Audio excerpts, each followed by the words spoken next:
मेरा सवाल ये है कि भगवान बुद्ध ने सब में अहम बात ये कही है कि आपको भगवान की या स्वर्ग, नरक, जन्नत जो भी है उस चीज की चिंता करने की जरूरत नहीं है।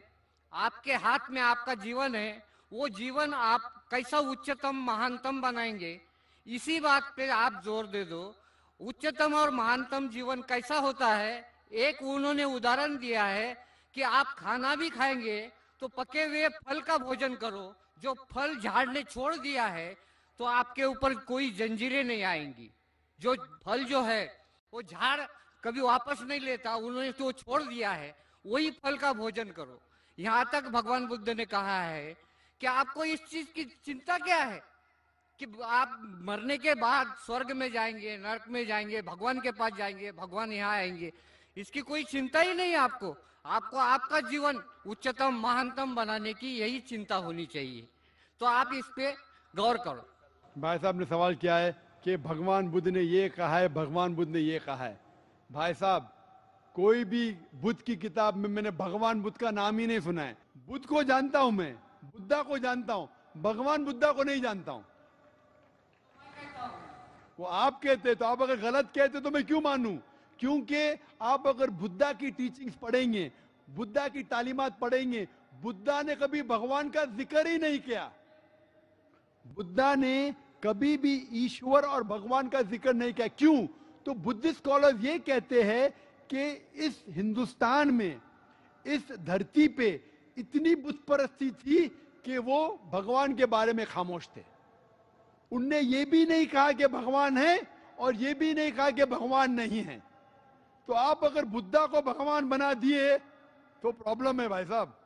और आप बुद्धा की टीचिंग्स को पढ़े ही नहीं। जिस तरीके से बुद्धा ने भगवान के बारे में जिक्र नहीं किया, आपने बुद्धा को भगवान बना दिया, उसी तरीके से धर्म में कई धर्मों में तब्दीली आई। चाहे वो ईसाई धर्म हो, बुद्ध धर्म हो, चाहे वो जुडाइज्म हो। जिस तरीके से आप कहने लगे, लोग ने अपने मन से कहने लगे और सही तालीमात को छोड़ दिया। तो भाई साहब, पहले भगवान के बारे में तहकीक करो और बुद्ध ने क्या तालीमात दी उसकी तहकीक करो। आपने बुद्ध को भगवान बना दिया, बिल्कुल गलत है। और आप देखते हैं कि दलित लोग और बुद्धिस्ट लोग बुद्धा का बुद्ध बनाया।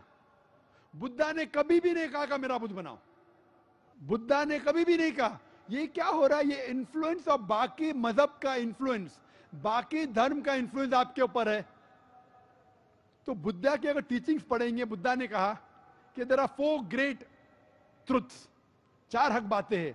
सबसे पहली, वक्त का में सिर्फ 2-3 मिनट है 10 बजने को।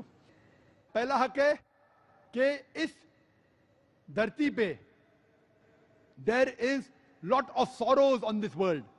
ये धरती पे कई चीज है जो अफसोस करने के लायक है, सॉरोज है, मुश्किलात है।